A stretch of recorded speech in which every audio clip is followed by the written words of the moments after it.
Welcome to E2 Talk.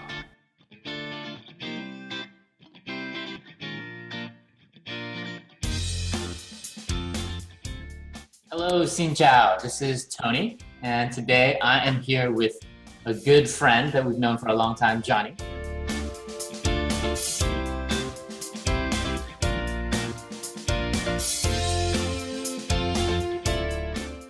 And today, I guess I want to cover a couple topics really related to your personal experience, a little bit on the application process itself, and then really what it's like to be at school in the US. I mean, academically, you were a strong student, but you did not have the highest scores. Yet you ended up in one of the most elite, hardest universities to get into in the US. How do you describe that? And what worked for you to kind of overcome what on paper might be shortfalls, actually? I just realized at the very beginning that some of my credentials are not the strongest, and me and E2 understood that perfectly, so we were very, very realistic on that. How college applications work in the US is how your grades and your credentials is sort of a benchmark, and they start to look for other things that you might bring to their community. So apart from having an okay GPA and an okay SAT score, I was very committed into extracurricular activities, and I did everything I could to show that on the college applications. So you want to be able to tell about your experiences much more, and as an admissions officer, they want to see from your essays, from your letters of recommendation, what are you going to be like as a student in that school? And so those are things are super, super important, and most essays don't bring out those attributes clearly enough. Walk us through maybe the application essays and how you thought of the different topics to write about, because I feel like so many students get really stressed out, and overwhelmed. These schools are asking you really big questions, like what you want to do with your life, what are you most passionate about? Many of the students I talk to don't feel like they have a lot to write about. How did you handle that stress? On just stress management and on managing time and budgeting out specific timelines to write my essay, then I received a lot of guidance from both high school counselors and Everest as well. So I tossed a lot of ideas out starting the second semester of my junior year. We ended up with 40 or 50 different essay ideas and approaches that we could take. I don't think that as a really young student that we understand this enough, but we often don't sit back and just sort of reflect on who we are. And just like the 50 ideas that I ended up writing maybe a paragraph on or an outline on and didn't end up using, it was so much more helpful in understanding my personality and who I am. So my advice to students right now is just, if you're around that time period, then don't really stress out on getting an essay done, but really focus on just finding yourself, talking to a lot of people who are smarter, more accomplished than you, and who would be willing to give you honest advice. So let's be a little bit more specific there. Who did you contact?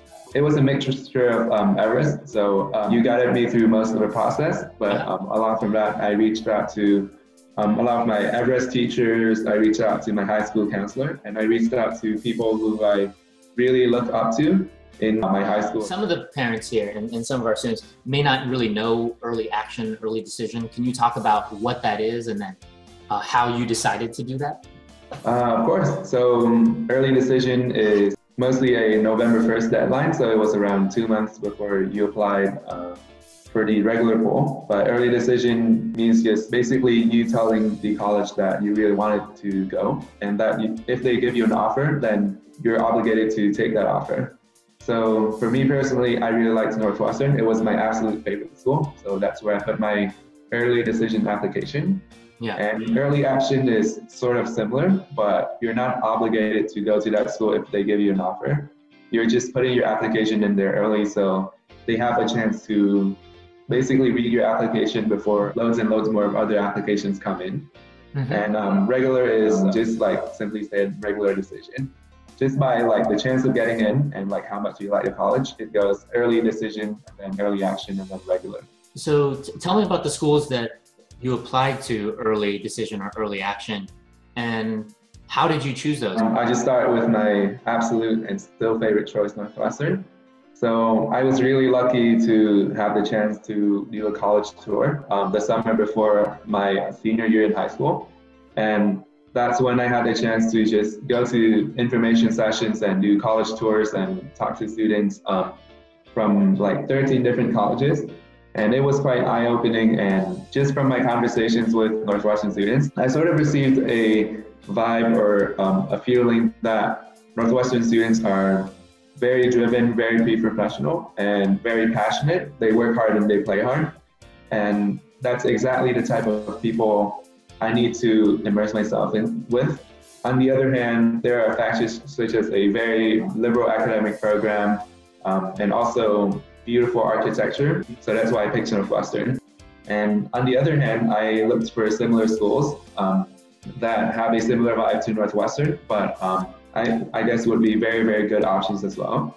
So I really liked the city of Chicago, so I applied to the University of Chicago. Mm-hmm. And then the other schools I reached out to were Boston University, Northeastern University, and Boston College, I believe. And those are relatively easier options to get in. Cool. And then in terms of the college process, right? Like I always talk a lot about how schools are actually very, very different from one another.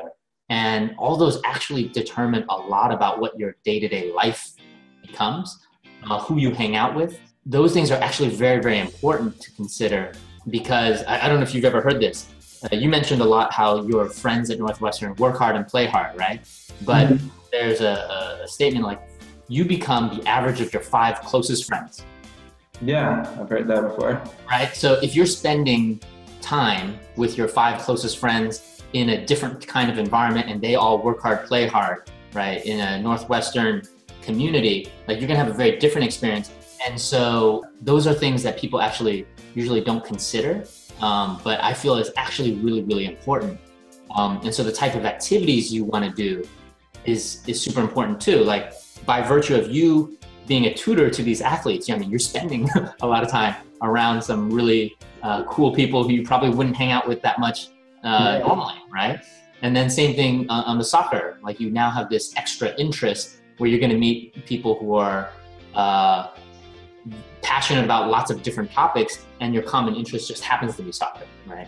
And then how many schools did you apply to in total? I applied to 5 schools in the November early action process, including Northwestern, which was early decision. And I had plans to apply for another 10 to 15 if I ended up getting into Northwestern or any of the schools I really liked for early action. Yeah, it was only 5 in total. To your parents, mm-hmm. when they, I guess, signed you up and started you off on this path to applying for colleges, what did your parents think of what they wanted for you, and were they supportive of you making your own decision about early action, early decision? Yeah, so my parents took me to the United States and took me on this college tour to start with. So to them, it was really important that they understood the culture and the vibe of each school and the personality of each school as much as I do. And it took a lot of convincing for them to let me apply to Northwestern, which is the school that I really wanted. And it was a mixture of kind of being smart in the application process, applying to a very good school that not a lot of Vietnamese applicants know. I guess the biggest disagreement came in like how I see Northwestern's culture and how I had to convince them that the social aspects and the cultural aspects mattered just as much, or if not more than the academic aspects of the school. What was really fascinating about what you said was how you pursued a strategy that intentionally avoided schools where a ton of Vietnamese are applying. Mm-hmm. And you chose schools that are great, but then basically underrepresented. So to make the process a higher probability of success for you, right? Like, are there other schools you think that are on that list that other parents should think about? I guess I can only speak about sort of like the business schools, sure. The business related schools. And I guess Boston College is a very, very good school as well. It has a totally different environment and culture cultural aspect added to that, but it opens a lot of opportunity. And then, if possible, the University of Southern California as well. Yeah, your parents, do they know what, do they recognize the school name Northwestern, and what were their opinions about the school? They know that Northwestern is one of the top institutions in the United States. And back when I mentioned that the transition from a very academic-based life to something that is a lot more, where social life played a much bigger role, then there was a lot of disagreements in the end. But they know that I was headed to a very, very good school, and the fact that I got in and was happy was all that mattered. What I feel like most people don't appreciate is that the quality of the environment is universally getting better across, I'd say, the top 50 schools in the US. And in particular, USC is a shining example of how over like a 10, 20-year period, they've done a really, really good job to upgrade their academic standing.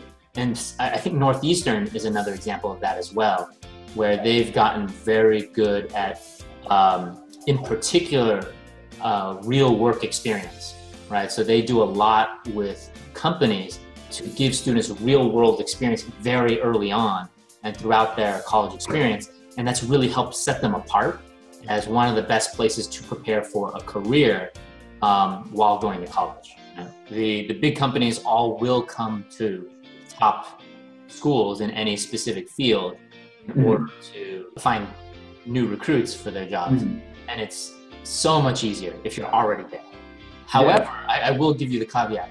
If you are not at one of those top recruit schools, you can still make yourself stand out by actually going to those school fairs and career fairs, finding out when they are, showing up at them and dropping your resumes, but you have to be extra proactive, right? And I have friends who are from smaller schools who have done exactly that. And they've done very, very well in their careers. So like, oh, that's that one student from the small school down the street. I can't believe they went through this effort to come, all the way over here to join the career fair or this talk.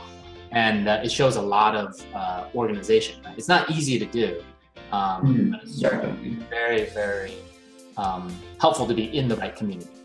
Like something I would add to that was when I go to recruitment events, when recruiters talk about like this type of students that stand out, a very common example was students from a smaller school who took the extra step to reach out to the firm to get their names known. Yeah. And I understand that like just going to a very large school, a target school, opens up a lot of opportunities. It made it a lot easier to just conform to the crowd and not stand out as well. So of course your opportunities will be easier, but again, if you take the extra step and don't think that it's the end of the world if you couldn't get into somewhere really, really nice and really somewhere you really wanted. Was there anything you think you could have or should have done differently? I could have been more open with my parents at the beginning on who I wanted to be and the choices I'm making to prepare myself. So again, I used to be very, very confined to a strictly academic world. So to help me focus, my parents didn't let me get too committed in any extracurricular activity that I really wanted. Overall, and this is for me and for everyone who's thinking of applying to the US, since they're a holistic system, I guess have fun in learning right now, and then the grades will take care of themselves because you're a motivated person, and the essay will take care of itself just because you get more opportunity to reflect and get more opportunity to explore as well. And your college application process will be so much more fulfilling in the future. Another thing is that when parents think about extracurriculars, oftentimes it's just to check the box that you've done it so that you can have something to put on your resume and your college application. But in reality, the value of the extracurricular activity is not that. It's easy to check the box and everybody does it. But the value is, how do you write about the experiences you got from the extracurriculars in a way that helped you grow as a person, helped you grow as a leader, helped you grow as someone who tried something exceptionally hard. So yeah, I totally agree with you on the value of extracurricular activities. Is there any advice you would leave for others who are perhaps in a similar situation as you, coming from Vietnam? They're going to be grade 12 students soon, and they're going to be applying to schools in this next cycle. What advice would you give them? To try to wrap up your schoolwork and your standardized tests as soon as possible. That's a more practical step. So it opens up an entire summer just to work on your extracurriculars, something you're very passionate in. Or you should have brainstorm some ideas just in your free time for the college essay, and I believe that's crucial.